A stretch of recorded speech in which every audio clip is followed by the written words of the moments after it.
কেমন আছো তোমরা? আমরা ভালো আছি, তুমি কেমন আছো? আছি কোনো রকম। এসা হলো ফুলি না, তোমার লগে একটু কথা কইতে চাই।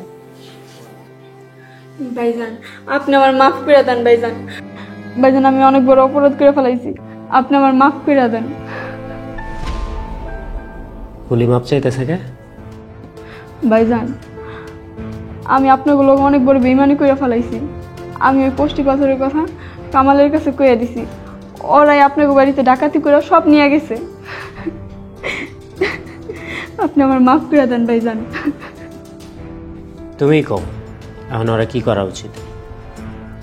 ফুলি কাল সারা রাত আমার দুই পা জড়ায় ধইরা অনেক কান্নাকাটি করে মাফ চাইছে। আমি ওরে মাফ কইরা দিছি, তুমি ওরে মাফ কইরা দাও। তাহলে এখন তুই সব স্বীকার করে নিতেছস কে? কামাল তোরে ভাগ দেয় নাই? দেখো কুসুম, তুমি সহজ সরল মানুষ, তাই তুমি ওরে মাফ করে দিছ। তো তুমি সহজেই যেটা পারো সেটা আমি পারি না। তোমার একটা কথা জানানো হয় নাই, ফুলি যেদিন প্রথম আমাকে বাড়িতে আহে আমি ওই দিন থেকেই জানতাম যে ফুলি কামালের গোয়েন্দা হয়ে এই বাড়িতে ঢুকছে। আমি তোমারে জানাই নাই। কি কও? তুমি জানতা কিন্তু আমারে কম নাই। দেখলাম যে ফুলি আসলে কত দূর পর্যন্ত যাইতে পারে। এই যে দেখো, তুমি আদর ভালোবাসা দিয়ে নিজের বোনের মতো করে ওরা ঘরের মধ্যে রাখছো, অথচ হয় কিন্তু একটা মুহূর্তের লোকে ওর কাজের কথা ভুলে নেই। যখনই কামাল তার বাগের থেকে ওরে বঞ্চিত করছে, তখনই তার মধ্যে অনুশোচনা জেগে উঠছে। ভাইজান, আমি জানি আমি অনেক বড় অপরাধ করছি। ভাইজান, আমার আরেকটা সুযোগ দেন, আমি আমার পাপের প্রায়শ্চিত্ত করতে চাই। কারো লগে বেইমানি করলে সেটার ফল ভালো হয় না, এটা তো বুঝতেই পারছস। তুই যখন নিজেই তোর ভুল বুঝতে পারছস, যা, তোরে মাফ করে দিলাম। ভাইজান, আমি আমার জীবন দিয়ে হইলো আপনাকে আর কোনো ক্ষতি হইতে দিব না। এটা কাজে প্রমাণ করিস। আচ্ছা যাও গা তাইলে।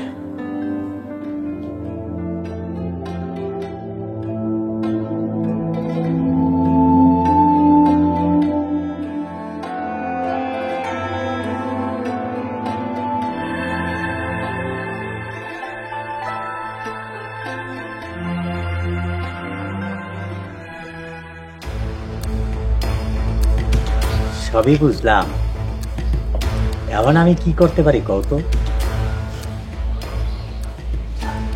দেন খলিল ভাই, সবকিছু আমরা করছি, বুদ্ধি খাটাইছি, প্ল্যান করছি, টাকা পয়সা ইনভেস্ট করছি, আর আপনি হুট করে আইসা 50 ভাগ দাবি করতেছেন, এটা তো ঠিক না।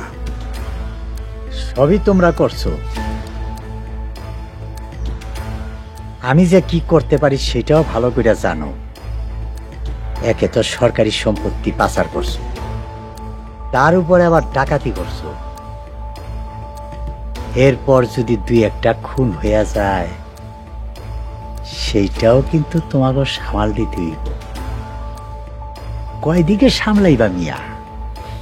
দেখেন, এহেন আমি একলা না, এহেন আরো ভাগিদার আছে, তাগর আমি কেমনি কি বুঝাবো? তাগো কি কইবা সেটা তুমি ভালো করে জানো। আমি কি কইছি সেটা শুনছো তো?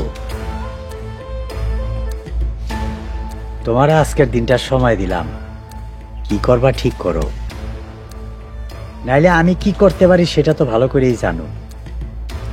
আমি কিন্তু বেশি সুবিধার না, তাগর লগে কথা কইয়া আমার ভাগটা তাড়াতাড়ি পৌঁছানোর ব্যবস্থা করো। নান্টু,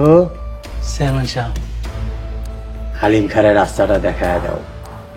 আচ্ছা।